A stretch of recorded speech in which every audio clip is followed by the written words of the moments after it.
धर्मशाला रे बढ़ुछि गोरु चोरी पुलिस साजिछि नीरव द्रष्टा।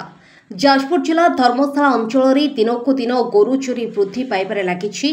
ब्लॉक अधीन बड़कायमा अरखपदा पाटपुर मिर्जापुर समेत आखपाख पंचायत में 20 ऊर्ध गोरु चोरी होता अभियोग होइछि। तेबे स्थानीय लोकों द्वारा चोर मानक धरी पुलिस जिम्मा दि जाउथबा बेले समानक उपरे कोनोसी कार्यानुष्ठान हेउनथिबा अभियोगकारी माने कहिसंती। घटना को नहीं स्थानीय लोकों समेत गो रक्षक संगठन पक्षर किछि समय थाना सम्मुखें मध्य धारणा दि जाइथिला। गतकाली विलंबित राति मध्य बड़कायमा अंचल एक गोरु चालाण हेउथबा बेले स्थानीय लोकों हाथ में धरापड़ी पुलिस जिम्मा दि जाइछि एवं बड़कायमा अंचल में जड़े मटन व्यवसायी एथिरे संपृक्त थिबा संदेह तांको मध्य पुलिस अटक रखिछि। घटनास्थल में धर्मशाला पुलिस पहुंची तदंत जारी रखिछि। दोषी विरोध में दृढ़ कार्यानुष्ठान नेबापाई दाबी जोर धरिछि। ना लक्ष्मण सेठी धर्मशाला बजरंग दलर सह संयोजक अच्छे। दीर्घ दिन है धर्मशाला अंचल में बारंबार गोमाता चोरी होची। तार एफआईआर बजरंग दल विश्व हिंदी परिषद देला परे भी धर्मशालार आईआईसी कौनसी पदक्षेप नौना। बारंबार आम पदक्षेप नेला परे भी आमको 22/5 आम एफआईआर देइथिलु। तार 2 दिन पर आसीथिलु तार तदारख करिया कौन है सार कौन पाई आपण अरेस्ट न करथिले नाई मते 2 दिन टाइम दियंतु। 2 दिन टाइम देला परे भी से माने आज पर्यंत भी अरेस्ट कले नाई। गतकाली राति रे कायमा स्थित आमर नियरेस्ट कायमा स्थित हेटी चोरी भी होता। परदिन राति 4टा गाई गला काली आम गोटे प्रस्तुति बैठक करके अर्जुन साहू अरखपदा घटना विगत दिन में बहुत दिन बीतीगला खाली गाई चोरी चलती धर्मशाला रे। एमती कि गोटे गरीब लोक तार गाई 2टी रखी से प्रतिपोषण करता परिवार ये विधर्मी मुसलमान ता गुआले पशि गाई की चोरी नौ। 14 तारीख गत 14 तारीख में गोटे प्रथम एतला देती मोर भी 2टी जर्सी गाई चोरी होती। आनुमानिक मूल्य 80,000 टंका हम गाई 2टीर। तापर मुझे थाना आश्रय नहीं। थाना आश्रय नेला मत खाली प्रतिश्रुति मिलूँ ता छड़ा किसी एपर्यंत मत न्याय मिलला ना।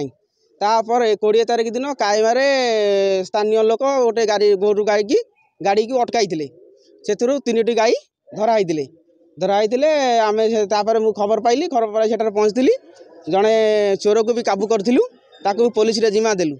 पुलिस रे जिम्मा देला परे पुलिस ताकू बर्तमान छाड़ी देइछि। पुलिस पूरा निष्क्रिय साजिछि कौन तार दम ना। धर्मशाला पुलिस पूरा निष्क्रिय टंका खाई बर्तमान सी पूरा चुप बसी। आईआईसी आज घटना हूँ कौन आमर स्थानीय कायमार मुसलमान पूरा संपूर्ण जड़े धरा होता सी फेरार अच्छी। आउ 2 जन बंध पाखे जी आम कायमा ब्रिज पाखे छेली काटती से माने छेली रे भी गोमांस मिसाती। आज से धरा पड़ी गोटे गाई चालाण कर समय गाड़ी सह धरा पड़ी 3 जन जड़े फेरार अच्छी। जनक ना हूँ कालामिया ता घर कायमा आउ जड़े हूँ मुबारक खां ओरफ फकीरा ता घर भी कायमा आउ जड़े हूँ ब्रह्मवर्दा मुस्लिम तार ना मत जना ना। आउ जड़े हूँ आमर ओडिया हिंदू विधर्मी हिंदू तार ना हूँ अधीन दास ता घर भी कायमा। एबे आमे थाना को आसीचु जे ये पाखापाखि 1.5 मास हम कायमा पंचायत रु बेसिकाली आम अरखपदा गाँव पाखापाखि 15टा एवं अन्य जो गाँव 22-25टा गाई चोरी है। राति 11-12 सुधा जो मैंने गाई रखी से देखुं 11-12 सुधा गाई अच्छी किंतु राति 2-3 गाई गुआले ना गाई चोरी होची। जहाँफल आज जो गाईटी धराई से जड़े ब्रह्मवर्दा लोक कायमा आमर मुसलमान साहिर से बस्तीर 2-3 जन संपृक्त सहित सामिल हो से गाई चालाण होता बाटर गोड़े धरले। काला फकीरा टिकी काला फकीरा टिकी आउ तादर के सब सामिल थे आम जानिनु किंतु गाई आम ऑन द स्पॉट पूरा गोड़े धरचु। थाना आगुरी जो मानकर गाई चोरी होची से एफआईआर दौरान थाना 2-3टा एफआईआर दिलानी। तापर बजरंग दलर लोक मैंने जो जानी से भी आसिक थाना पचरा पचर कर। जाजपुर नारायण रथंक रिपोर्ट स्वर्ण न्यूज।